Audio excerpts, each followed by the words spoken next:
am a lady. A lady of distinction. I am proud to be me. I walk confidently knowing that greatness lies within me. I am strong and I know that others' opinions of me don't make me. I set high standards and strive for the best, knowing I deserve nothing less. I am a lady of distinction. Welcome on behalf of Dr. Pinello, Miss Bynum, Miss Davenport, and the Ladies of Distinction. I would like to welcome you to the 3rd Annual Black History Collaboration at Hickory Middle School. This performance of singing, dancing, and speakers features across all grade levels. We hope that you will be inspired by contributions of those who made a significant impact, both past and present, on the medical field. Black history is American history. Enjoy.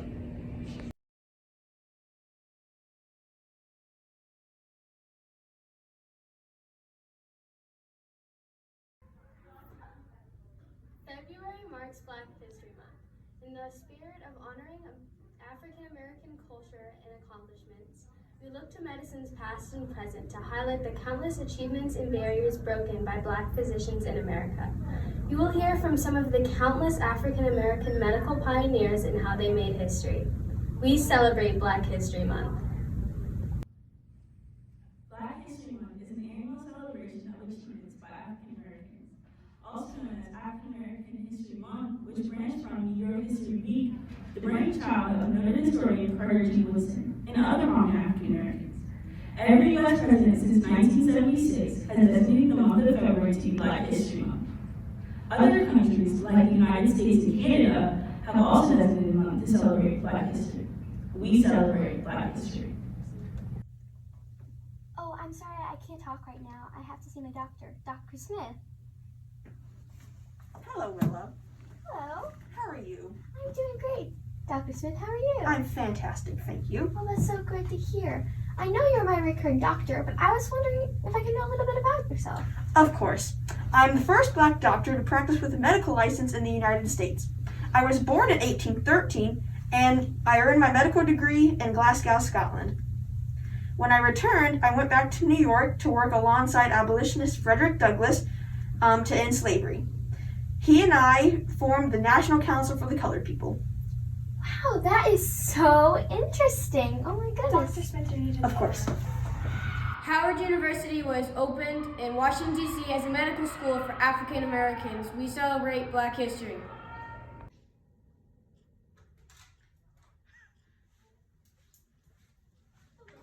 Hello. I'm Taylor. I'm new to the area, and I'm looking for a neurosurgeon. Any you would recommend? Yes, I would recommend Dr. Kennedy. Okay. Would you like to meet her? Yes, please. That'd be great.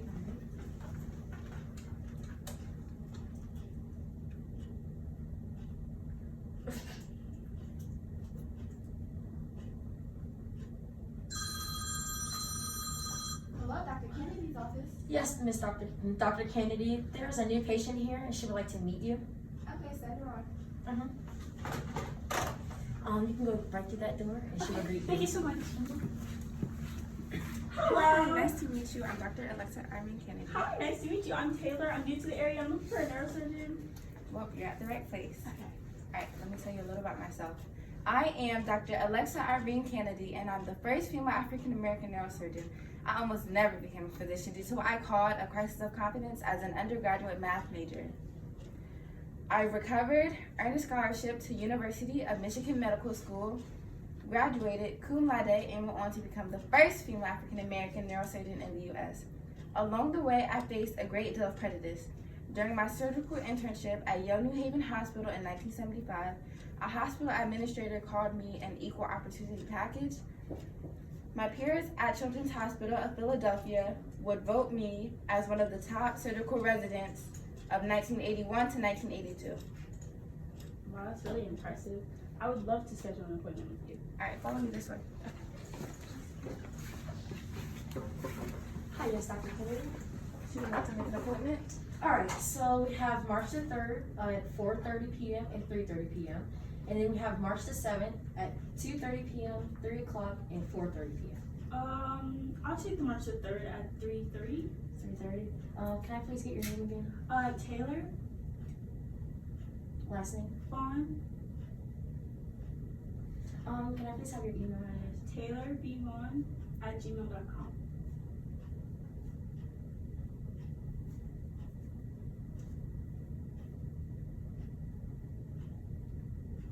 Okay, I will send you an application through your email. Once you get that, fill it out and then forward it back to us. Okay, so it's great. Nice meeting you. You I'll too. see you then. Okay? Okay, bye. Bye. This poem, published in Maya Angelou's 1983 poetry collection, Shaker, Why Don't You Sing, describes the different experiences of two birds. One is caged and suffers due to being held in captivity, while the other is free to live and roam the world with no restraints. Because of its harsh reality, the caged bird turns to sing and longs for freedom. With this metaphor, Angelo expresses the pain of oppression and the privilege that is our society. All right.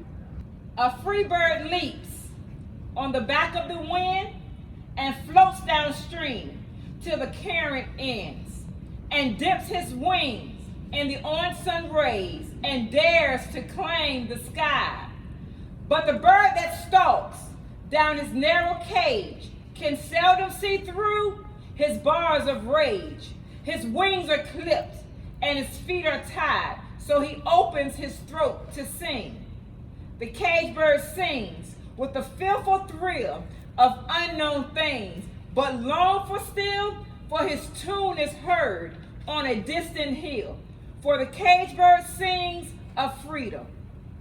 The free bird thinks of another breeze, the trade wind soft, sighing through the trees, the fat worm waiting on a dawn bright lawn, and he names the sky his own. But a cage bird stands on a grave of dreams, his shadow shouts on a nightmare stream. His wings are clipped and his feet are tied, so he opens his throat to sing. The cage bird sings with the fearful thrill of unknown things, but long for still, its tune is heard on a distant hill. For the cage bird sings of freedom.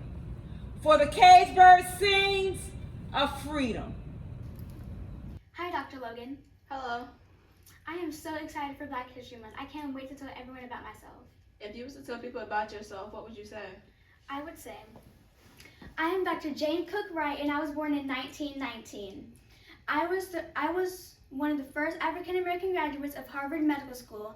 After graduating with my medical degree, I worked alongside my father, Dr. Lewis Cook, at the Cancer Research Foundation in Harlem that he established in 1948. I became head of the facility at the age of 33 when my father died. I was elected the first woman president of the New York Cancer Society in 1975, and it was my research that helped transform chemotherapy from a last resort to a viable treatment for cancer. Wow, that's so cool. Thank you.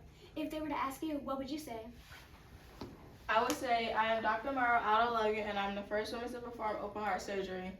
I became the first woman to perform open heart surgery in 1943. And another first, I am the first African American woman to become a fellow of Medical Surgeon College. My achievements were not confined in surgery. I invented antibiotics, worked on breast cancer detection, and other treatments. Somehow I also found time to become a classical pianist. Come in. Hello. I'm Dr. Charles Drew. Okay. Have a seat, please, while we wait for the doctors. Come on in. Hey, I'm Dr. Danny Williams. You can have a seat. Come on in. Hi, I'm Dr. Robert Boyd. Hello, you can have a seat. Hello, doctors. Nice to meet you all. I'm Dr. Taylor Vaughn, and these are my associates. Dr. Hodge. And Dr. Hopkins. And we'll be discussing this interview as a panel, as you can already see. So I'm going to start with you, Dr. Drew. Can you tell me a little bit about yourself? I am Dr. Charles Drew, and I am a blood transfusion pioneer. Blood transfusions are something most of us take for granted, and in a large part we have to thank me for that. I pioneered the use and preservation of blood plasma during World War II, saving the lives of thousands of U.S. troops. My discoveries translated to the civilian sector, giving rise to the modern blood banking system. Thank you. Next up, it looks like Dr. Daniel Williams. Can you tell me a little about yourself? I performed the first open heart surgery and owned the first interracial Black-owned hospital. My Provident Hospital would become the first of its kind in 1893, a medical facility with an interracial staff and interracial patients. In addition to being a healthcare business pioneer, I am considered one of the first surgeons to have a successful open heart outcome.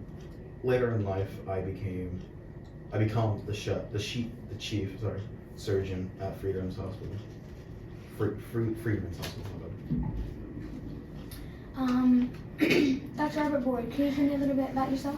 Well, I'm Dr. Robert Boyd, and I'm the co-founder and president of the first professional organization for Black doctors. In 1895, I co-founded the National Medical Association, which represents U.S. African American doctors and medical professionals. Jim Crow laws were major obstacles at the time. Even the American Medical Association barred Black doctors from joining. I am the president of the National Medical Association, co-founded the National Medical Association to make sure that Black physicians had a voice in shaping medical policy and developing clinical expertise. Okay. We will see you all later. We'll be sure to keep in contact. Have a nice day. Thank you so much for meeting with us, Doctor. You too.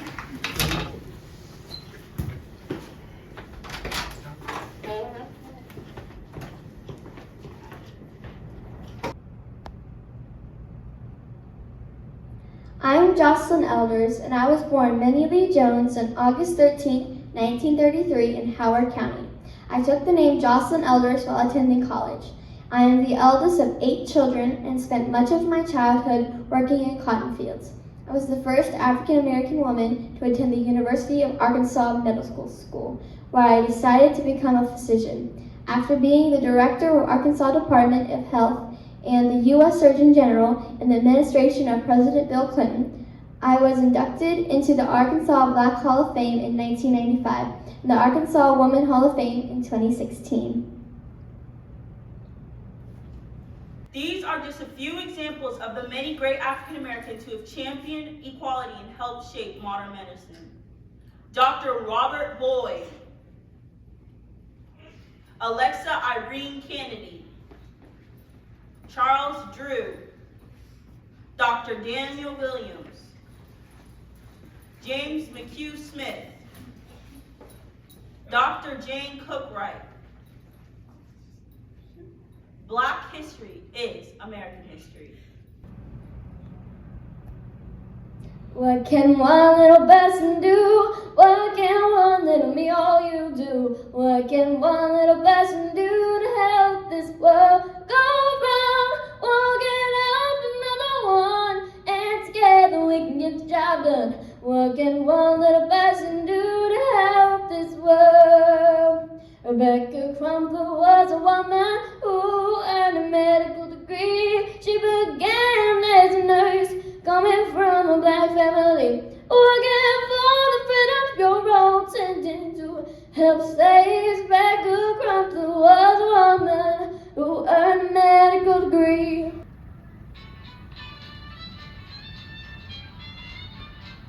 What can one little person do? What can one little me or you do? What can one little person do to help this world go round? One can help another one, and together we can get the job done. What can one little person do to help this world? Mary was the first Black woman to perform heart surgery. She was a veteran woman of the medical surgeries. She worked on breast cancer, but achievements were not confined, and therefore she found time to redefine. Dr. Charles Drew was a blood transfusion pioneer. He preserved blood plasma during World War II. He found that people take for granted, saving lives of thousands of U.S. troops. What can one little person do? What can one little me or you do? What can one little person do to help this world go round? One can help another one, and together we can get the job done. What can one little person do to help American history.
Thank you.